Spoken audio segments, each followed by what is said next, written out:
찬양하라 내 영혼아, 찬양하라 내 영혼아, 온 마음과 정성 다하여 주 찬양하라.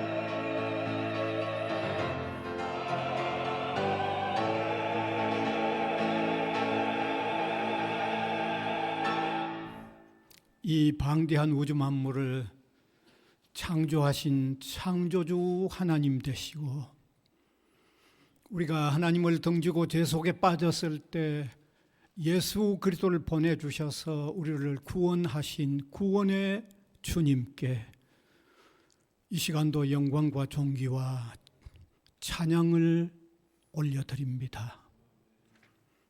우리 회중 가운데 계셔서 영광 받으시고, 이 방대한 우주 속에 보잘것없는 우리를 향한 그 고귀한 사랑, 그 배려하심에 감격해서 신령과 진리로 예배하는 저희들 만들어 주옵소서. 아멘. 예수 그리스도 이름으로 기원하옵나이다. 아멘. 아멘.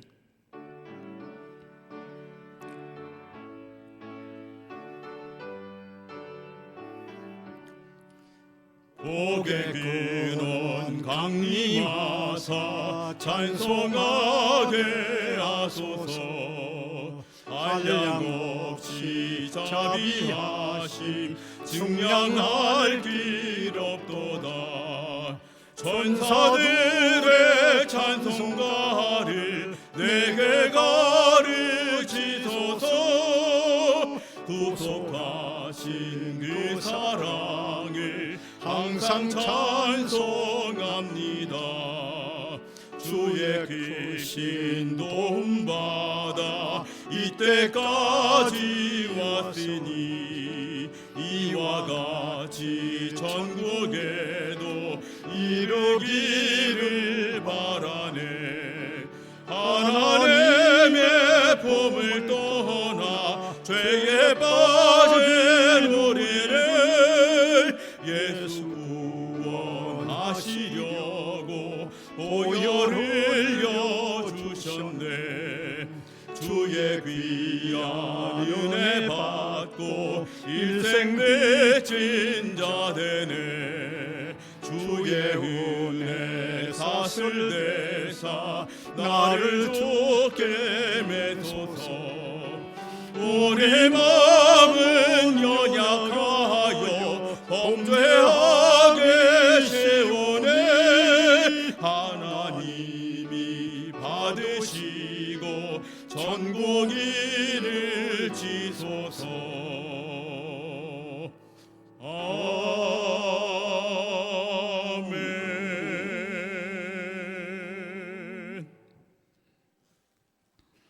전능하사 천지를 만드신 하나님 아버지를 내가 믿사오며 그 외아들 우리 주 예수 그리스도를 믿사오니 이는 성령으로 잉태하사 동정녀 마리아에게 나시고 본디오 빌라도에게 고난을 받으사 십자가에 못 박혀 죽으시고 장사한 지 사흘 만에 죽은 자 가운데서 다시 살아나시며 하늘에 오르사 전능하신 하나님 우편에 앉아 계시다가 저리로서 산 자와 죽은 자를 심판하러 오시리라.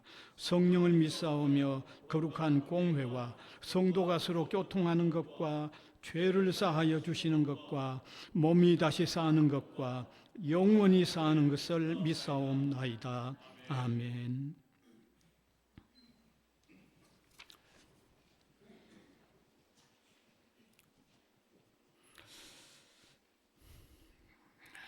나의 힘이신 여호와여, 내가 주를 사랑하나이다.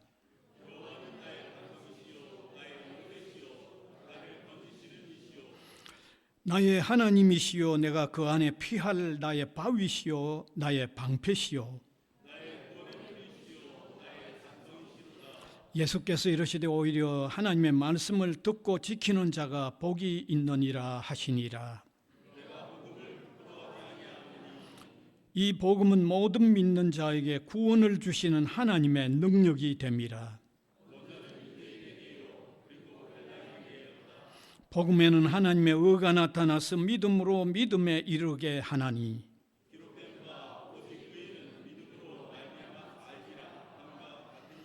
너희가 내 말에 거하면 참으로 내 제자가 되고 우리 주 예수 그리스도로 말미암아 우리에게 승리를 주시는 하나님께 감사하노니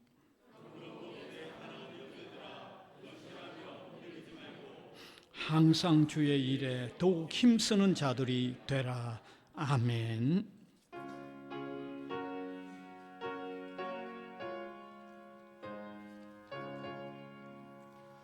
내 평생에 가는 길 손단하여 늘 잔잔한 강 같은지 그 풍파로 무섭고 어렵든지 나의 영혼은 늘 편하다. 내 영혼 평안해. 내 영혼 평안해. 저 마귀는 우리를 삼키려고 입 벌리고 달려와도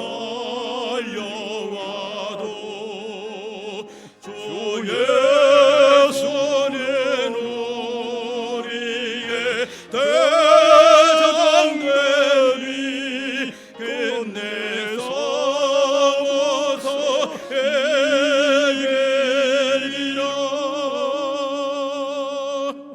내 영혼 평안해. 내 영혼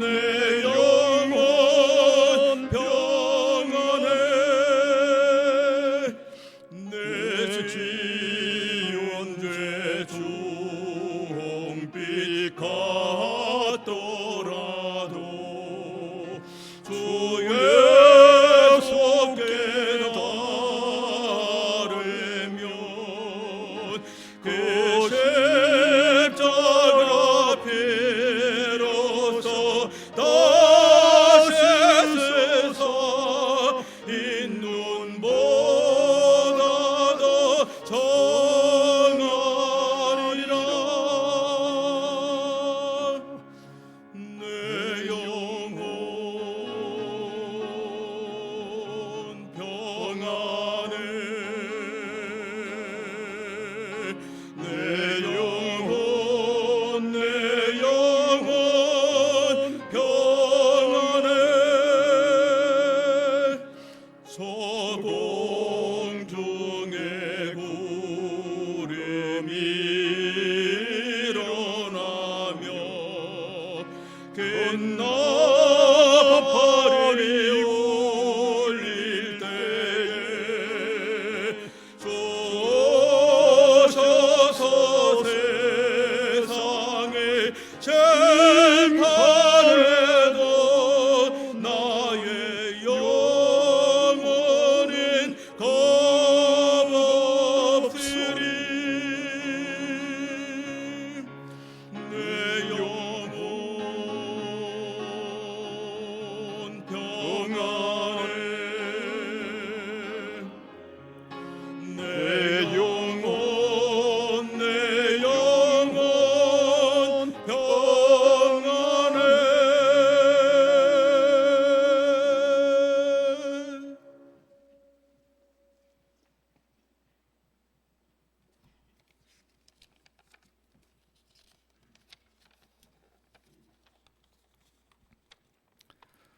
창조주 되시며 구원자가 되시는 하나님 아버지, 우주 만물을 창조하시고 다스리시는 주님을 찬양합니다.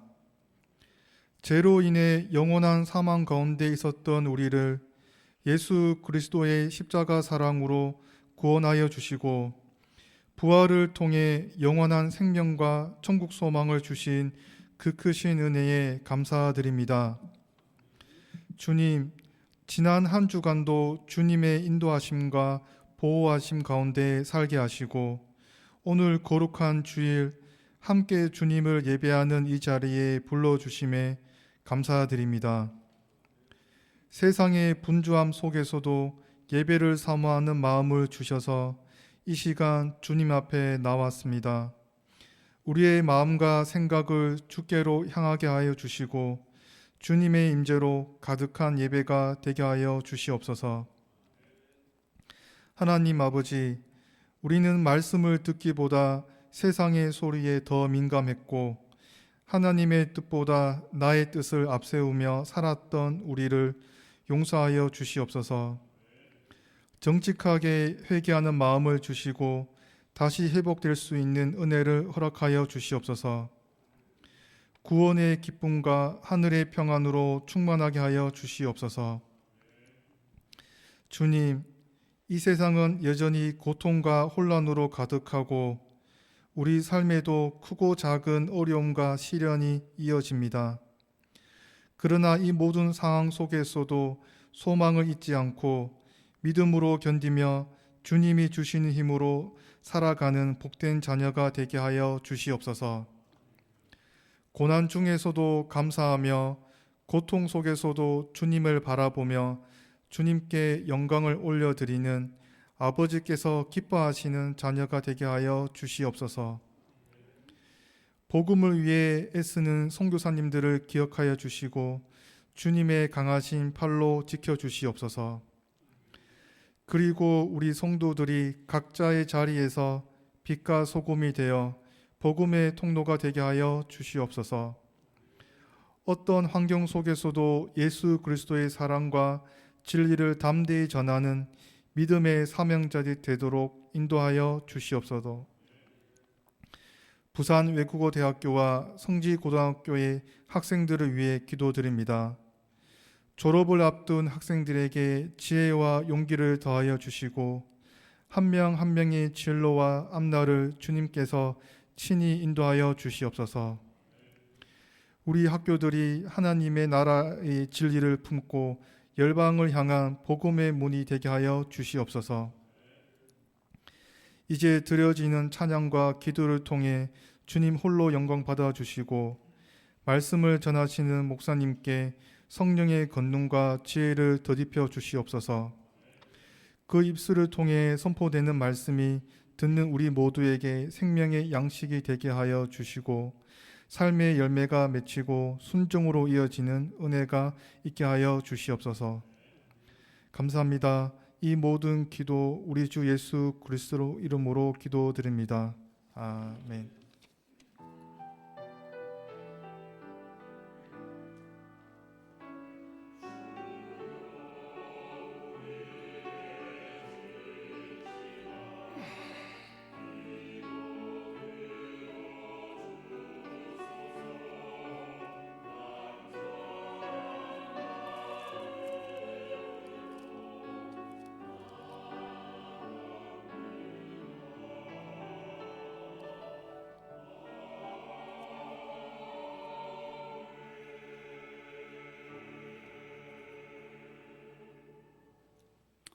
하나님의 말씀은 신약성경 로마서 13장 11절에서 14절까지입니다.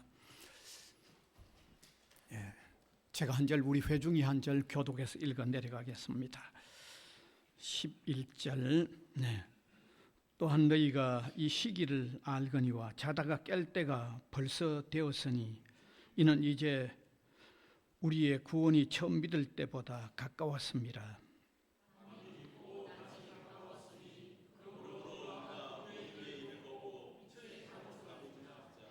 낮에와 같이 단정히 행하고 방탕하거나 술 취하지 말며 음란하거나 호색하지 말며 다투거나 시기하지 말고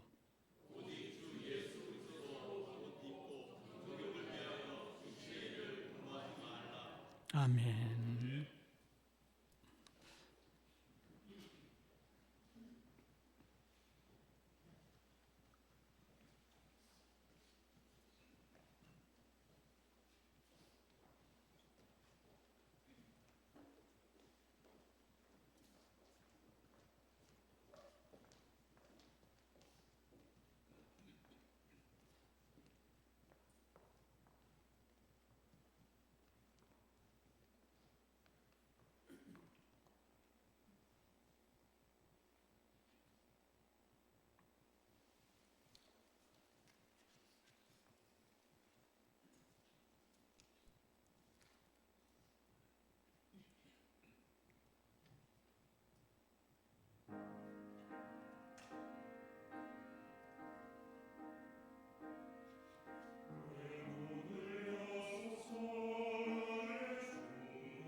아멘.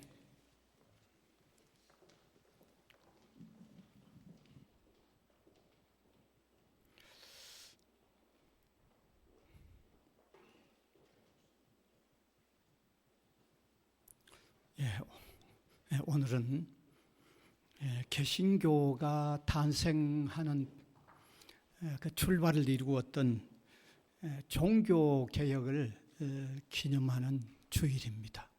그래서 이 주일에 크리스천의 새 생활이라는 이런 제목으로 말씀을 나누려고 합니다.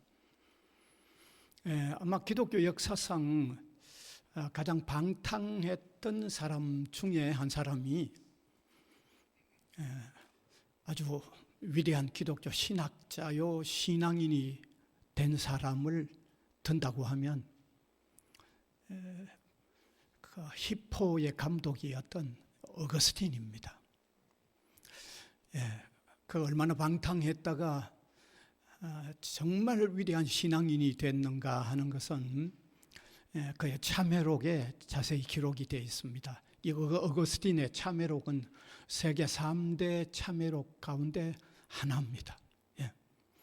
그만큼 철저하게 회개하고 아주 신실한 기독 신자가 됐다는 그런 얘기죠.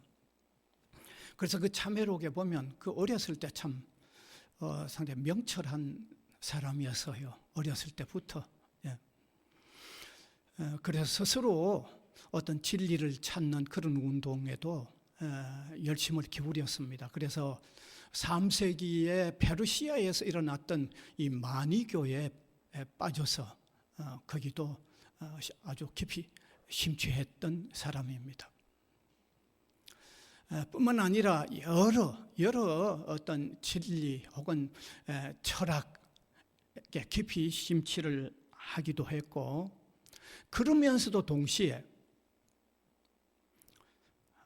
아주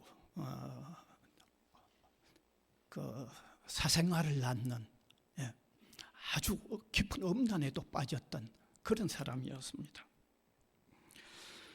그러한 어거스틴에게 영향을 준 사람은 밀라노의 주교였던 암브로스였는데, 이 암브로스의 영향으로 통하여 성경이 이게 보통 책이 아니구나 하는 걸 느끼고 조금 관심을 가지고는 있었어요. 그러나 아직 온전한 그리스도인이 된 상태는 아니었습니다. 그런데 하루는 그에게 결정적인 일이 일어났습니다. 그가 32살 때 주후 386년 의 하루였습니다. 밀라노에 있는 이 공원에 그의 친구 알리피우스라고 하는 친구하고 그 공원에서 시간을 보내고 있는데, 그 공원 가까이 그 아이들이 모여 있을, 또 아이들이 모여서 노래 부를 그런 소리가 들려 올만하지도 않는데, 아이들이 노래 부르는 톨레레게라고 하는 그런 부르는 소리가 계속 들려왔어요. 이 톨레레게라는 말은 라틴어로 집어들고 펼쳐라, 집어들고 펼쳐라, 집어들고 펼쳐라는 그런 말이 뜻인데, 그는 이게 하나님께서 자기에게 계시로 들려주는 말인가 싶어서 성경을 펼쳐 들고 읽은 거예요. 성경을. 그리고 딱 펼쳐서 눈이 고정되어져 된 부분이 이 로마서 13장 13절 14절 오늘 읽은 이 내용이 그의 눈에 들어왔던 겁니다.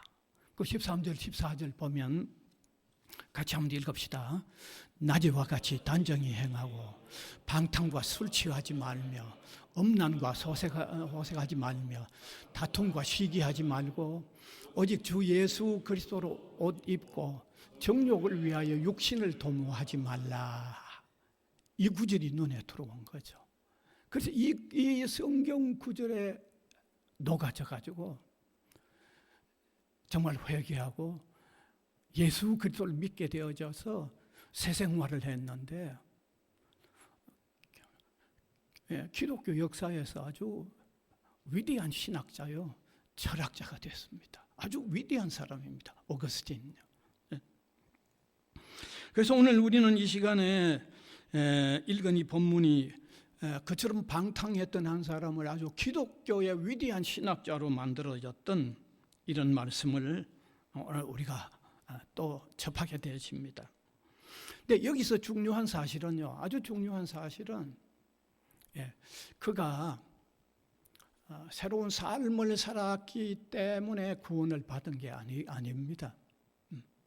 그 반대입니다. 예수 그리스도를 영접하였기 때문에 그때부터 새로운 삶을 시작했다는 게 이게 기독교 진리의 내용입니다. 오늘 어떤 사람은 자기가 교회 다니면서 좀 새롭게 사니까 구원을 받는 것처럼 생각하는데 그게 아니고, 예수 그리스도를 영접함으로 통하여 새로운 삶이 시작이 되어진다는 것이 기독교의 구원의 순서입니다. 이 순서를 우리가 바르게 알 수 있는 것은요, 기독교의 교리가 적혀 있는 성경이라고 할 수 있는 로마서를 보면 분명히 알 수 있습니다. 로마서는 1장에서 16장까지 되어 있는데 1장에서 11장까지 먼저 앞부분 1장에서 11장까지는요. 우리 인간은 죄인이고 하나님께서 예수 그리스도를 보내주셔서 우리 죄를 대속하는 일을 하셨고 그래서 누구든지 예수 그리스도를 믿으면 구원이 된다고 하는 내용이 1장에서 11장의 내용입니다. 그 다음에 이어지는 12장에서 16장은 뭐냐면 그 예수 그리스도를 영접한 사람이 어떻게 살아야 새롭게 살 수 있는가를 말씀하고 있는 부분이 12장에서 16장입니다. 이런 로마서의 구조를 보더라도 아주 분명한 것은 예수 그리스도를 영접함으로 통하여 새로운 삶이 일어난다는 것을 분명히 알 수 있습니다. 마치 이렇게 한번 생각해 보면 좀 쉬울 것 같아요. 이렇게 한번 온갖 범죄로 남에게 엄청난 피해를 입히고 다니는 사람이 있다고 그럽시다. 그런데 한 지나가던 사람이 그를 만나가지고 자네 지금부터는 이렇게 살면 안 돼. 좀 바르게 살아보라고 말한다고 그러면 아마 그 말이 그렇게 안 먹힐 겁니다. 오히려 대들는지 모를 겁니다. 당신 누군데 내한테 이래라 저래라 말할 수 있어요 하고 오히려 대들 겁니다. 전혀 그 사람 말 안 먹힐 겁니다. 그런데 반대로 하면 이렇게 한번 생각해 보십시다. 한 사람이 그 방탕한 사람을 만나서 아주 따뜻하게 대하고 너무 따뜻하게 대해주고 우리 집에 가자. 그래서 집에 가서는 목욕도 시키고 새 옷도 내어서 갈아입히고 맛있는 음식도 해 먹이고 자네 오늘부터 좀 양아들이 돼주면 좋겠다. 양자도 삼아주고 그러면서 양자 삼은 그가 잘못했던 피해를 입혔던 사람 집에 일일이 찾아주면서 다 변상을 다 해주면서 그러면서 그에게 이제 좀 바르게 살자. 그러면 이 말은 먹힐 겁니다. 그죠? 이렇게 하는데 안 먹힐까요? 그 말을 따를 겁니다. 그렇습니다. 하나님께서 사람에게 바르게 새 생활을 하라고 말씀하실 때 아무나 아직 그리스도 안에 들어오지 않는 누구에게나 그 말씀하시지 않습니다. 왜냐하면 그렇게 말씀하실 이유도 없고 그렇게 말씀하셔가지고는 효과도 없습니다. 그렇게 말씀한다고 해가지고 그게 될 일도 아닙니다. 반드시 예수 그리스도를 구주로 영접하는 일이 있으면서 그게 시작이 되면서 그 다음에 새 생활이 따라온다는 겁니다. 반드시 그렇습니다. 반드시 그렇습니다. 오늘 여러분 우리가 새 삶을 살려고 노력하고 있는 우리 신자들 우리도 마찬가지죠. 우리가 새 삶을 살아서 신자가 된 게 아니고 우리는 형편없는 자리에 놓여져 있었던 죄인들 중에 참 죄인들이지만 하나님께서 예수 그리스도를 보내주셔서 우리를 대속하는 십자가의 죽음을 죽어주시고 그 예수님을 영접하게 하시면서 구원이 우리에게 이루어져서 우리가 신자가 되고 그 다음에 신자가 된 우리에게 하나님은 끊임없이 새롭게 살아야 된다. 새롭게 살아야 한다고 말씀하는 겁니다. 여러분 만일 믿음으로 구원을 받아서 주님의 자녀가 되어 있다고 하면서도 새롭게 살아야 한다고 하는 주님의 말씀이 그게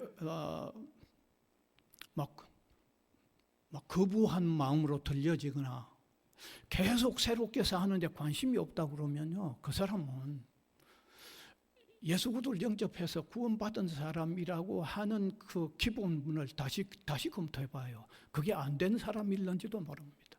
그게 안 됐을는지도 모릅니다. 왜 제가 이런 말씀을 드리는가 하면 철저히 우리 기독 신자의 새 삶은 자연인이 그냥 새 삶을 사는 게 아니고 예수 그리스도를 영접하여 구원을 받고 구원된 사람이 새롭게 사는 형태가 그게 새로운 삶의 형태라는 겁니다. 반드시 그렇습니다. 자, 그러면 오늘 이 시간에 우리가 구원을 받은 신자라고 하면요, 새롭게 살아야 한다고 하는 이 말씀에 아마 귀를 기울여야 됩니다. 귀를 기울여야 됩니다. 그러면 어떻게 하는 것이 예수님을 이제 막 믿기 시작해서 새롭게 사는 사람의 그 출발이어야 하고, 이미 예수 그리스도를 믿는다고 하는 우리 신자가 또 영적 침체의 자리에 있다가 또 새롭게 사는 삶을 또 거듭 시작하는 요소에 아주 중요한 요소인가 하죠. 거기에 무엇이 반드시 있어야 하는가 하죠. 그러니까 다시 말하면 아직 그리스도를 모르던 사람이 이제 그리스도를 영접하면서 새롭게 살려고 하는 그 단계, 혹은 이미 예수 그리스도를 영접해서 지금까지 살아온다고 하는데 그냥 영적 침체의 자리에 있다가 다시 한번 또 깨어나서 새로운 자리로 나아가는 그 과정에 반드시 있어야 할 게 뭐냐 하는 거죠. 반드시 있어야 할 게. 그것이 영적 잠에서 깨어나는 겁니다. 영적인 잠에서 깨어나는 겁니다. 그게 오늘 본문 11절에 기록이 되어 있습니다. 본문 11절 다시 한번 읽읍시다. 시작. 또한 너희가 이 시기를 알거니와 자다가 깰 때가 벌써 되었으니 이는 이제 우리의 구원이 처음 믿을 때보다 가까웠습니다. 잠에서 깨어난다는 거죠. 한번 깨어나야 된다는 겁니다. 한번 깨어나야 된다는 얘기죠.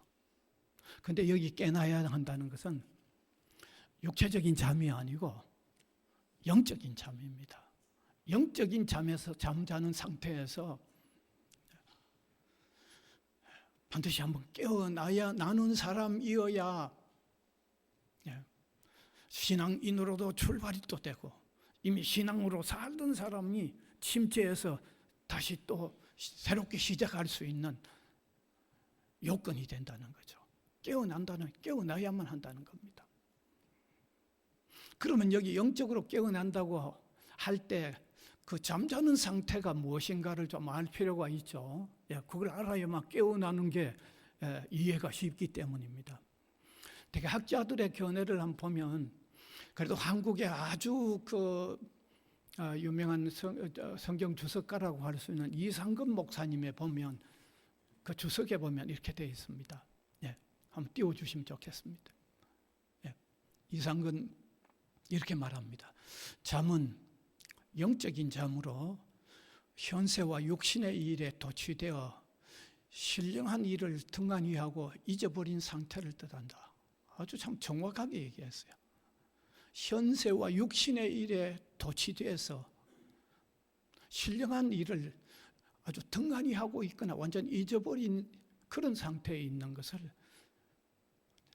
영적인 잠이라고 하면서 저런 잠에서 한번 깨어나야 한다고 얘기하고 있죠. 또 외국의 한 신학자를 든다고 하면 매튜 헨리는 이렇게 말하고 있습니다. 매튜 헨리 띄워주세요. 죄의 잠에서, 육의 안일한 잠에서, 게으름과 태만에서, 영적 사망의 잠에서 깨어날 때가 가까워 온 것이라고 해서, 이건 죄악된 상태에 있으면서도 정신을 못 차리고 있는 일이거나, 어떤 육체적으로 아주 안일한 상태, 게으르고 아주 안일한 상태, 신앙인이라고 하면서 혹은 영적인 사망의 상태에 있는 그런 것이 영적인 잠이라고 하면서 거기서 깨어나야 한다고 얘기하고 있죠. 일본의 또 유명한 신학자라고 하는 이제 구로자키 흑기라고 하는 사람 신학자는 이렇게 말하고 있습니다. 지각이 없는 상태로 이 세상 일에 마음이 빼앗길 때 영적으로 잠든 상태가 된다. 기독자는 한번 깨어서 신앙에 들어가기는 했으나 때때로 잠에 도취되기 때문에 끊임없이 경종을 울려 깨워줄 필요가 있다고, 이렇게 영적인 잠을 얘기하고 있으면서 거기서 깨어나야 하는 것을 강조하고 있습니다. 예. 여러분, 분명코 우리가 알아야 합니다. 예. 우리 그리스도인이 되는 사람이나 신앙인이 된 사람은요, 반드시 자신을 정말 잠자는 상태가 아닌가, 영적으로 잠자는 상태가 아닌가를 분명코 살펴야 됩니다. 관찰해야 됩니다. 아주 중요합니다. 예. 그래서 여기 깨어난다는 것을 조금 더 제가 한번 구체적으로 얘기를 하면,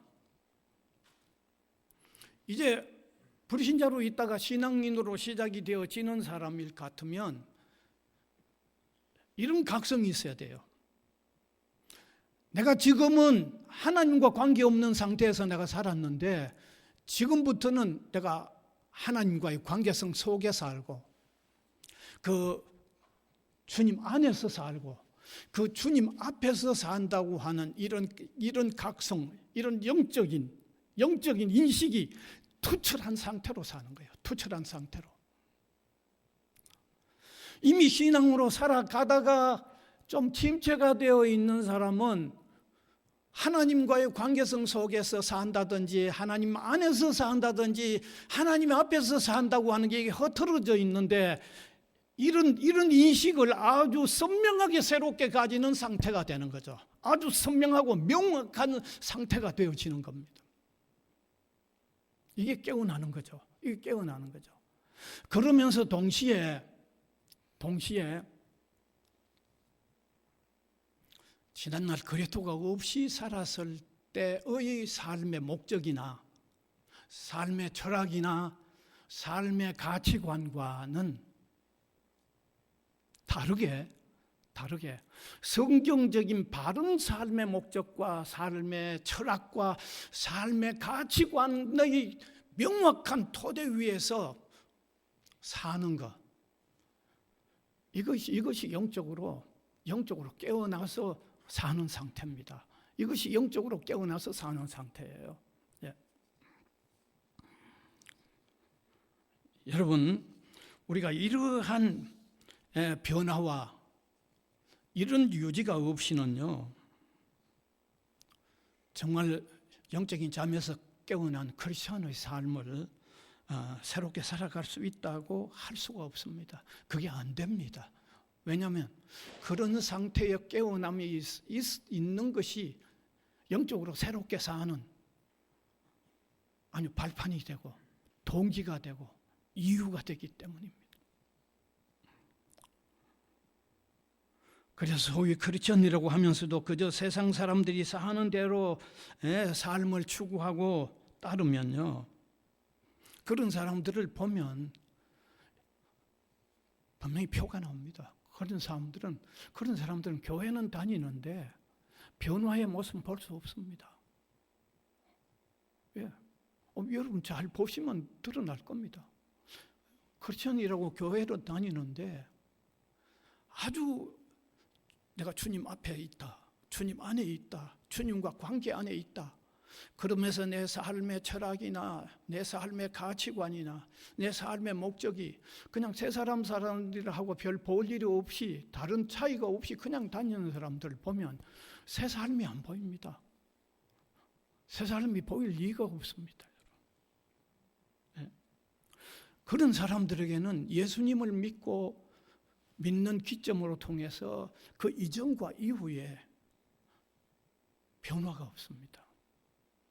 사실 그리스도를 우리가 정확하게 영접하고 그 안에서 우리가 바르게 산다고 하면 그리스도를 영접한 그 기점에서 이전과 이후가 이거는 차이가 나야 돼요. 달라야 돼요. 내 느낌에도 좀 달라져야 되고, 나를 보는 다른 사람이 보더라도 저 사람이 예수 믿는다고 하더니 뭐 좀 다르다고 하는 게 나타나야 돼요. 보여야 돼요.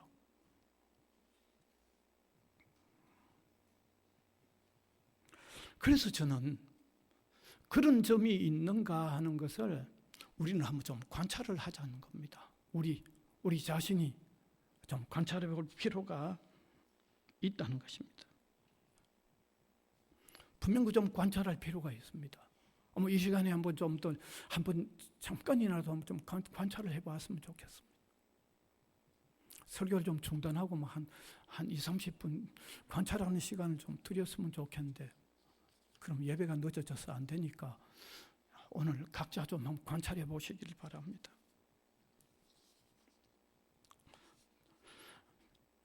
이미 우리가 신앙생활을 한다고 하지만요, 우리가 살고 발붙이고 있는 세상은요, 우리 신앙인들에게 계속해서 나쁜 영향을 계속해서 일으키고 있습니다. 계속해서 일으키고 있습니다. 영적 침체에 놓여지기가 참 쉽습니다. 실제로 교회 안에 영적 침체 안에 놓여 있는 사람들이 참 많아요. 정말 많아요. 우리가 잘못 생각하면 신앙의 연륜만 쌓여가면 새롭게 사는 것 같지만 그건 절대 그렇지 않습니다. 절대 그렇지 않습니다. 신앙의 연륜이 정말 깊은 사람도 침체한 상태에 있는 사람도 얼마든지 있기 때문에 연륜만 쌓여간다고 새롭게 사는 게 절대 아니고요. 교회 안에 무슨 직분만 받으면 새롭게 살겠다고 싶지만 그것도 절대로 아닙니다. 직분을 받는다고 새롭게 사는 게 절대 아닙니다.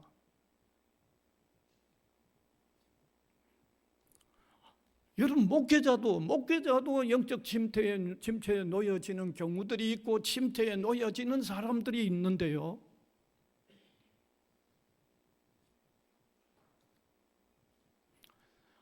선교사님도 그래요. 선교사님도 영적 침체에 놓여져 아주 고민을 하는 사람들이 얼마나 많은지 모릅니다. 여러분, 선교사님들은요, 특별히 그렇게 더 쉬워요. 왜냐하면 오지에 있으면서 아무도 보는 사람이 없어서 누구의 어떤 따가운 눈총을 받는 것도 아니고, 스스로 깨어 있지 않으면 아주 아무도 의식할 필요가 없는 곳에 있기 때문에 그냥 스스로 나태해지기 쉬운 경향이 또 선교사님이에요. 그래서 기독교 선교 역사 가운데 오래전부터 선교사들의 고민 중에 고민이 자기관리예요. 영적 침체예요. 이건 선교학에서 이미 발표된 얘기입니다. 오래전부터 선교사님들의 고민이 바로 그 고민이에요. 그러니까 무슨 직분이 해결하는 게 아니에요. 신앙생활을 오래 했다고는 연륜이 해결하는 게 아니에요.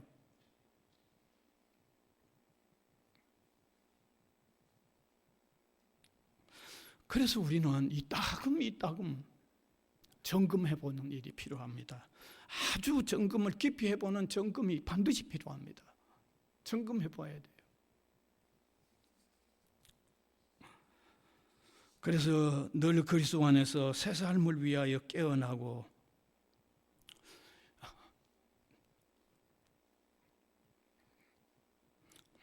또 깨어있는 상태를 유지해 가야 한다고 하는 이런 마음을요, 이런 그 말씀을 마음에 담아 두시고 자신을 돌아보면서 살피면서 신앙생활을 해야 할 필요가 있다는 사실입니다.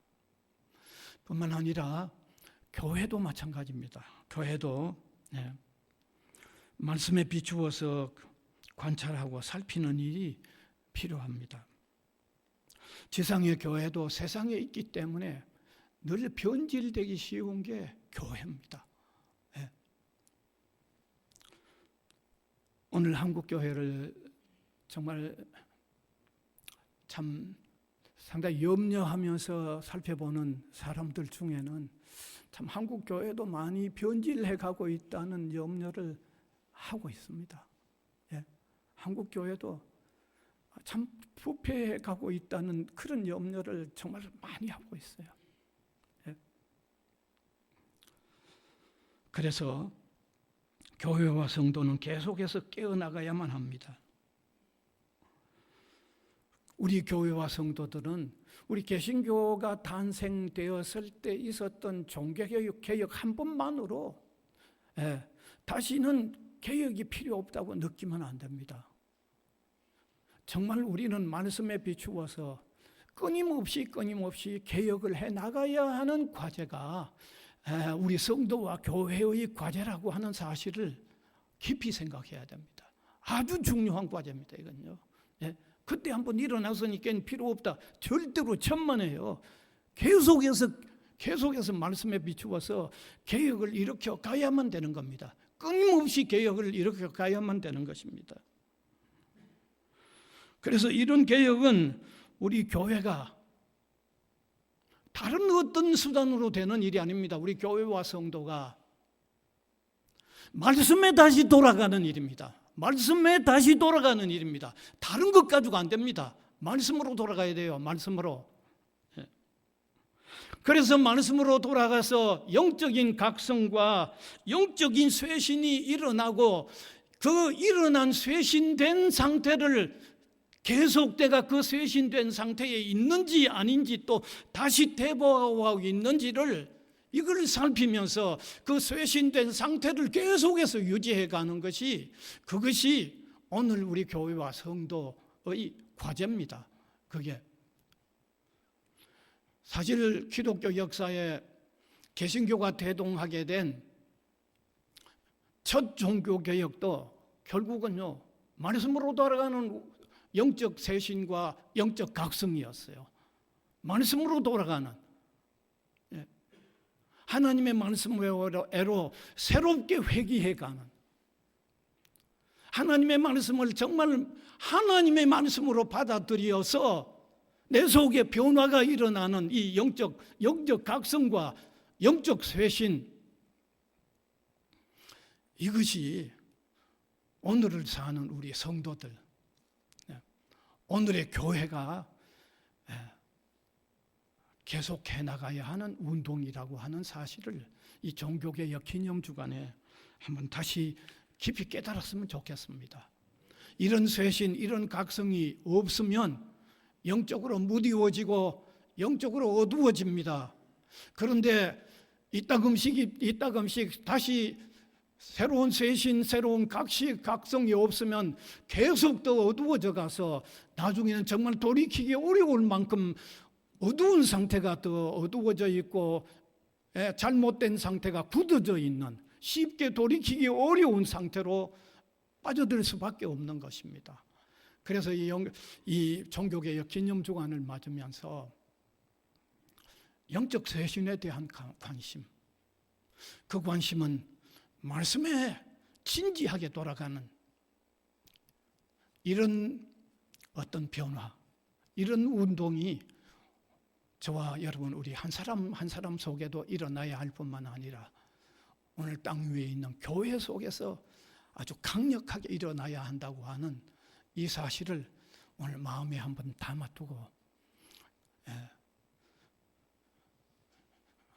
그러한 일들을 계속 되풀이하면서 계속 새롭게 적용시키면서 그리스도인으로서의 정말 새로운 삶을 아주 박진감 있게 힘이 있게 세상이 보더라도 정말 교회와 성도는 다르다고 하는 이런 현저한 차이를 새롭게 만들어 나가는 이런 삶을 사는 이런 관심들을 한번 새롭게 다짐하고 가지는 이런 시간이 되기를 간절히 바랍니다. 은혜의 주님 감사를 드립니다. 이 종교개혁 기념주간을 맞으면서 크리스천으로서 이렇게 새롭게 활기차게 나아가는 일을 위해서는 영적인 잠에서 깨어나야 한다고 하는 이 소중한 말씀을 마음에 품고 이 말씀의 토대 위에서 자신을 살피고 어떤 쇄신을 계속해서 일으켜 나가는 이 개혁의 운동이 각 사람 속에 일어나게 하여 주시고 교회들 안에 일어나는 놀라운 역사가 일어나도록 하나님이 우리를 불쌍히 여겨주시고 인도하여 주시옵소서. 예수 그리스도의 이름으로 기도하옵나이다. 아멘.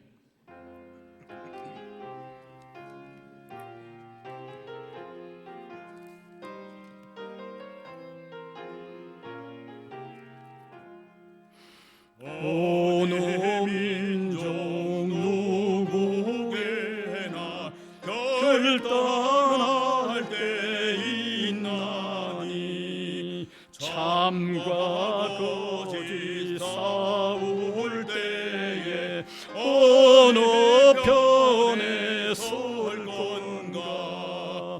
주가 주신 새 목표가 우리에게 보이니 빛과 어둠 사이에서 선택하며 살리라. 고상하고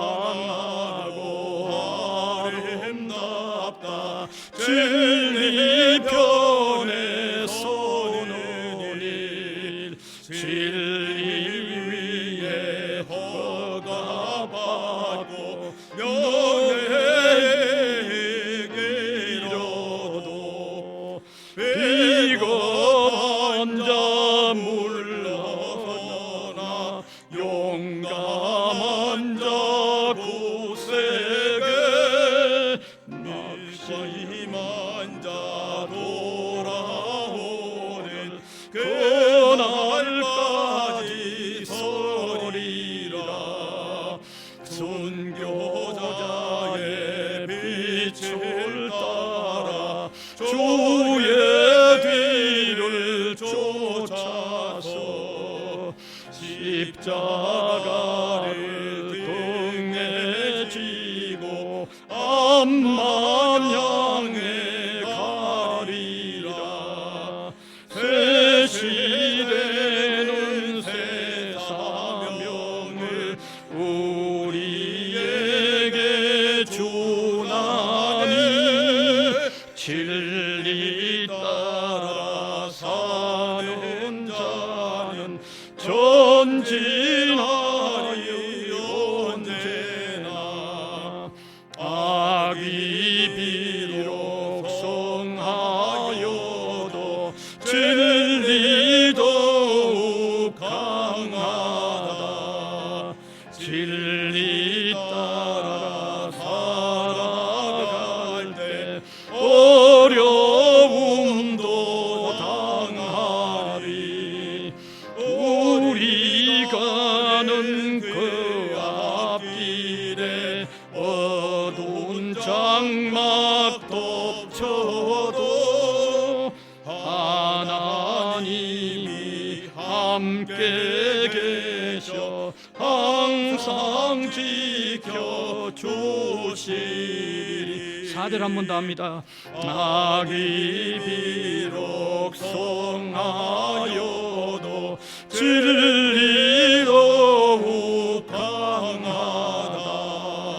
진리 따라 살아갈 때 어려움도 당하리.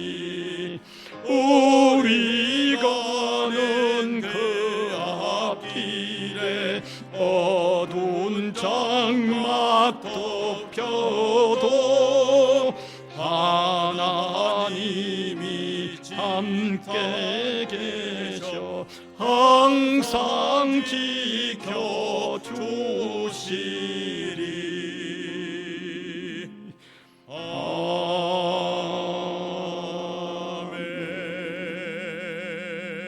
아멘.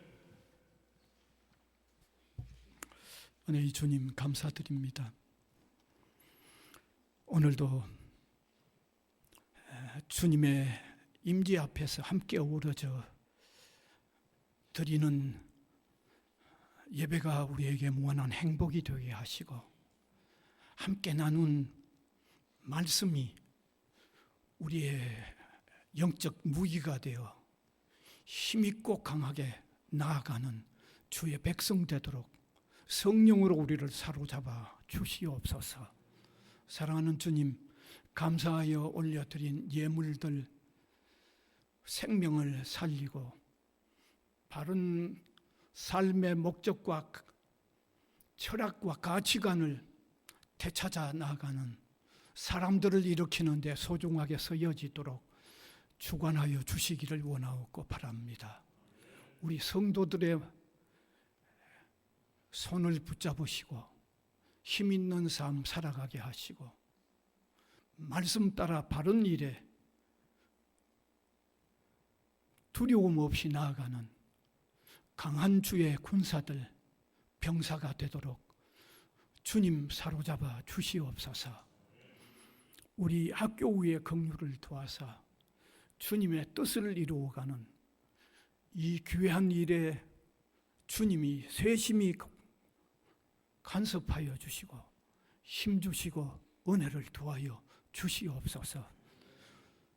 우리 학원 성지고등학교와 우리 대학이 하나님의 영광을 위하여 이 땅에 우뚝 세워져 가는 진리의 토대 위에 굳게 세워져 가는 역사를 허락하여 주시옵소서.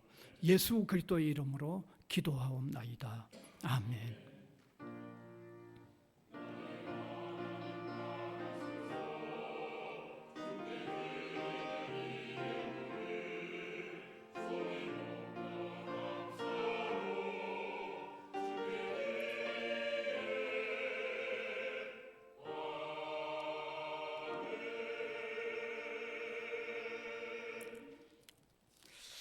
광고 말씀입니다. 네. 오늘 종교개혁 기념 주일입니다. 말씀 또 저와 여러분 또 기억하고 늘 깨어 있기를 바랍니다. 오늘 오후 1시 1층에서 작년 소그룹 성경 공부 모임입니다. 특별히 오늘 성지고등부에서 참석을 해 주었는데 특별한 일이 있습니다. 전국체전에서 32년 만에 아주 배구 동메달을 받았습니다. 너무 반가운 일이죠. 그 다음에 또 우리 대학은 전국체전에서 배드민턴에서 금메달을 받았습니다. 놀라운 일입니다. 그 다음에 점심 식사는 식권 받으셔서 기숙사 식당 이용하시면 되고, 그 다음에 11월 예배 봉사위원은 미리 보셔야 다음 주부터 또 봉사가 되죠. 그 외에 뭐 다른 특별한 광고가 없으면 이제 일어나셔서 635장 찬송 드리겠습니다.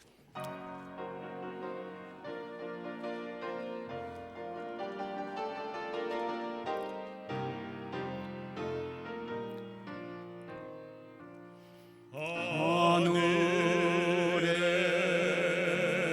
계신 아버지 이름 거룩하사 주님 나라 임하시고 뜻이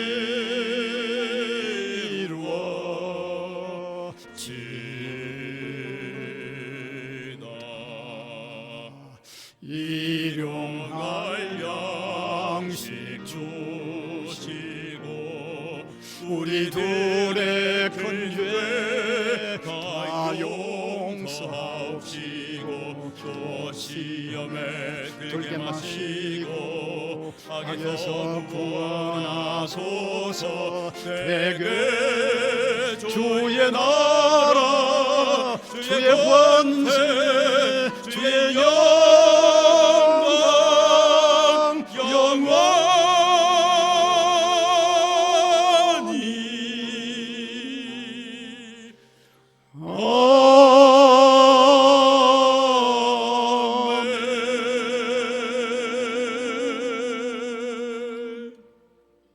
우리 구주 예수 그리스도의 은혜와 하나님 아버지의 무한하신 사랑하심과 성령님의 감화, 감동, 교통하심이 예배로 영광을 올려드리는 주님의 백성들 각 사람 위에와 복음을 위하여 세워진 이 기관 위에 항상 함께 있을지어다.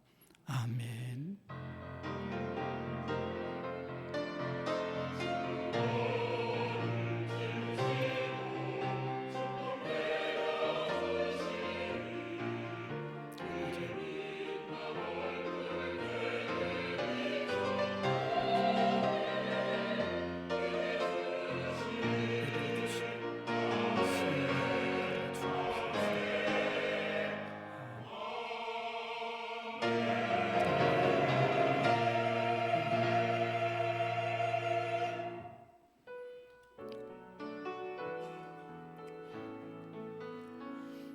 감사하라 내 영혼아, 감사하라 내 영혼아, 온 마음과 정성